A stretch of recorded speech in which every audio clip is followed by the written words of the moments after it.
David, ANKEN is one of the most successful real estate developers in Shanghai. Can you share a bit about ANKEN's history? Yeah, we don't think we are one of the most successful developers in Shanghai, but thanks very much for that. So, we started around the year 2002 looking at what was the solutions the market was offering at that time. And we were thinking, okay, there's a lot of space and everything is new to bring a lot of new ideas.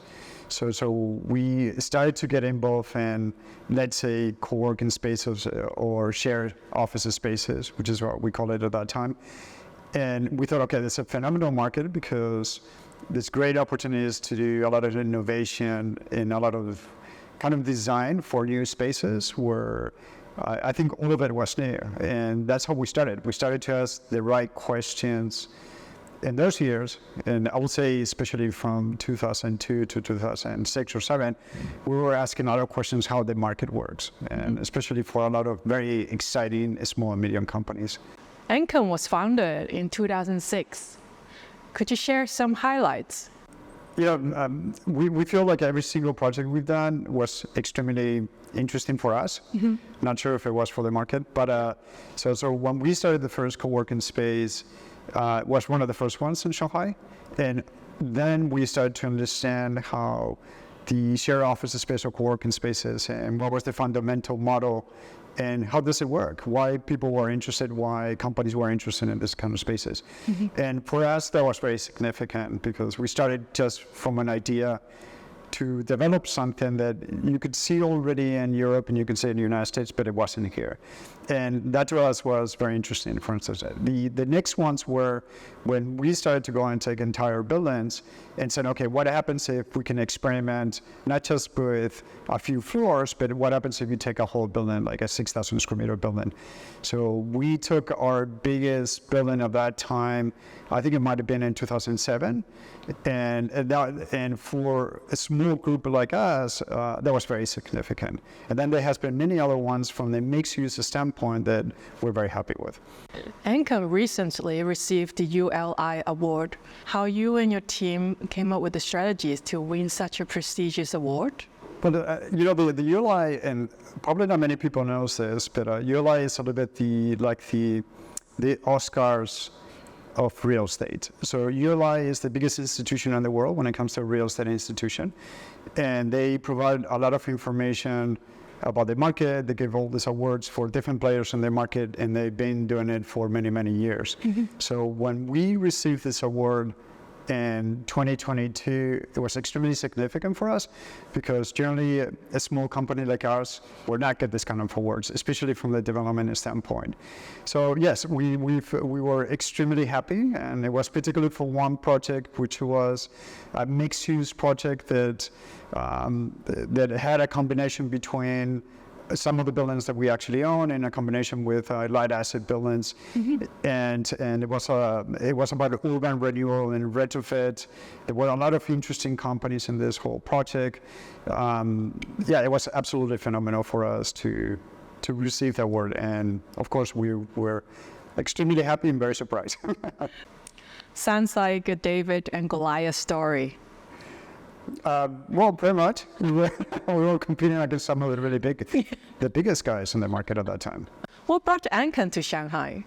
From a developer's perspective, what makes Shanghai so unique and attractive? I think this is a question that especially a lot of people might be asking themselves right now. But we cannot forget that Shanghai was, in many ways, it was the new Silicon Valley of the rest of the world in the year 2000. So between 2000 and I'd say 2014, anything could happen here.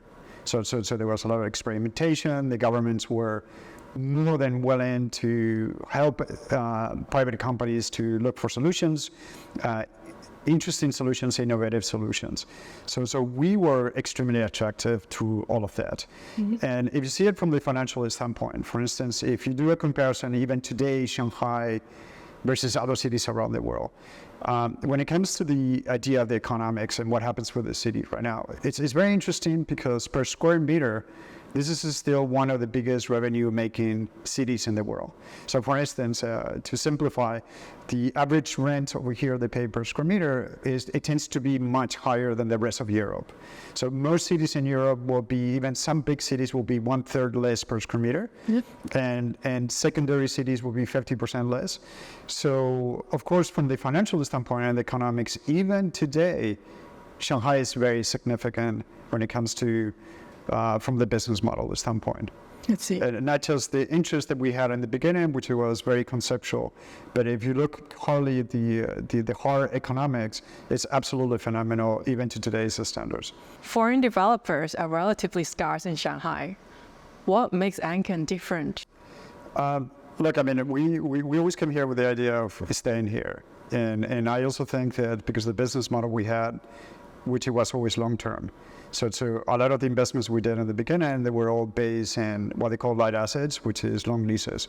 So we were getting buildings over the span of 20 years and making some revenue with that. So we take the building, change the building, retrofit the building, and then tenant it out. So we lease the building, and over the period of 20 years, that's how we make our money back. So our outlook when it came to Shanghai has been always in a 20-year span. So that for us was very obvious. So I think because of that, we were a little bit lucky because we were thinking never in short-term investment and quick investment. We were thinking, okay, how can we actually survive or more than survive in a year-by-year basis, and how can we maximize what you might call like fixed income over the next 20 years. So our outlook has been always extremely important for us versus other developers who were thinking in and out. Flipping, you mean? What? Flipping? Well, I think flipping is difficult, but if you think about like from the standard fund, when you're looking, if they have pressure, they need to sell in 3 years or 4 years. That's a lot of pressure, because the market has been going up and down, especially now, and sometimes you need a little bit more time. That maybe what it takes is that from the investor side, maybe they need a little bit less money. Maybe they need realistically, instead of that 25% or 30%, maybe they need something that's more closer to 15 to 20%, or maybe closer to 15.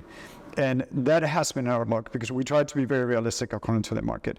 We also knew that the market was not going to consistently grow in the range that was growing actually in the last 10 years. There was going to be a point in which it was going to stabilize, like most mature cities, and then the growth was going to be nominal, but not as significant as it was before.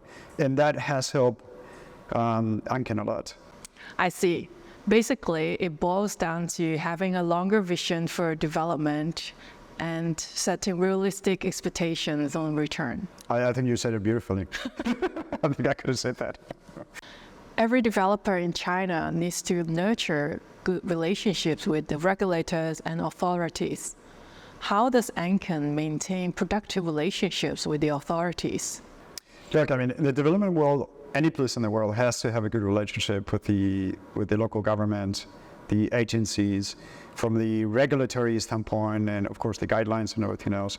So that's a given. All the governments are important because you need to have this conversation with the local government all the time, especially because you are transforming the environment, the built environment. So we have no choice. We have to have that conversation. The one thing that we haven't done is we never had one player who found all the solutions for us, because we knew that key position never really existed in the market. So we knew that we had to get to know a lot of players in the market, a lot of government agencies, and those government agencies do change very often. So we have to consistently try to have the best communication with them. I think a communication with the local governments is really important, because a lot of times we're transforming entire areas and neighborhoods and so on, and communities, and you need to be in cahoots with these guys, so they're willing to also help you from small policy and regulatory issues to much bigger ones. So that's a given. Everybody has to have that conversation. I don't believe in having just one person who is going to hand out all the information and all the opportunities, because I think when you do that, then you find yourself that then you become very quickly very unrealistic about the reality or the fundamentals of the market.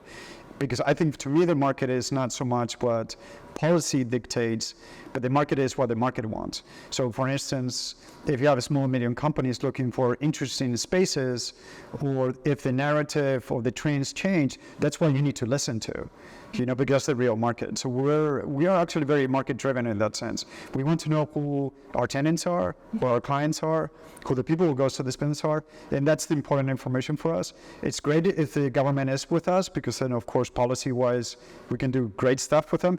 But for me, the biggest question always comes from the market standpoint, more so than what is the overall policy dictating when it comes to the market. Can you tell us about ANKEN's major moments of challenges and how you overcame them? As a small developer, we had a lot of challenges in the market, and all the way from regulatory to legal to construction licensing, also competition and so on. And what we found is that a lot of the issues, if you talk about, for instance, regulatory or legal, the best thing is just patience and a lot of patience. Because a lot of times we don't get the right answers in the beginning, but as we mentioned before, we are here for the long term. So we have no problems and spending a lot of time trying to find the solution until we find the right solution. And that has been our solution for a lot of the problems that we had in the past, which are equal to many other companies who do exactly what we do. And so, finally, for our audience, could you share 3 to 5 fundamental principles for foreign businesses operating in China, regardless of their industry, to sustain success in this market? I think we spoke about this before, but I really don't think the fundamentals do change much between China and the rest of the market, or any other country for that matter, like Europe and the United States. I think the fundamentals for us, which are extremely important, is understanding who the market is, who's your client. And I know this is a very basic question, but very often we understand that our client is the tenant, is the person who comes to our buildings and enjoys the space and enjoys the idea of the concepts that ANKEN can create.